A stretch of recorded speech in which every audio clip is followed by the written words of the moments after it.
What's up guys, welcome back to another video. In this video, I'll be showing you how to buy CHILLGUY coin on Phantom Wallet.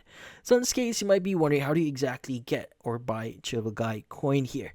Now by the way, before we start with the tutorial here, I just want to remind you guys, this is not a financial advice video.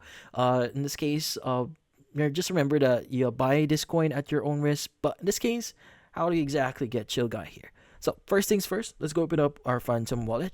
And from here, the first thing that you want to guarantee here is you need to have enough funds on your wallet. So for example, if you have Solana, go ahead and just add Solana into your funds here. You go ahead and click on buy here, choose Solana, and just proceed with the payment here. And just basically add any crypto. So Solana, Ethereum, whatever. But in my case, I would suggest you to add Solana.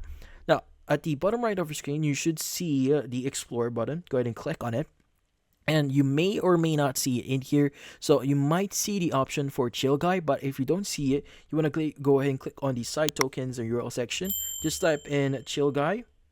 And from here, you should see a bunch of options here. So in this case, you could go and click on one of them. So for example, we have CHILLGUY here, the first thing here.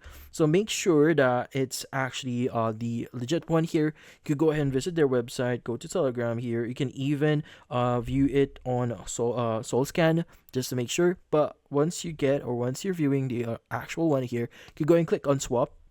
And from here, you could go ahead and choose your crypto that you want to swap with. So for example, like what I said before, if you have Solana, go ahead and choose Solana here. If you have Ethereum, go ahead and choose that, but I recommend you choose Solana here. But once you've entered the amount that you want to send, so for example, I want to swap like 200 Solana or whatever, so whatever amount, so one. So in this case, you could go ahead and switch this over and just click on the option here that says swap. But obviously, you need to have enough funds or enough Solana here in order for you to make the transfer. But in this case, that's about it. So if you found this video helpful, don't forget to leave a like or maybe subscribe to our channel. Thank you for watching.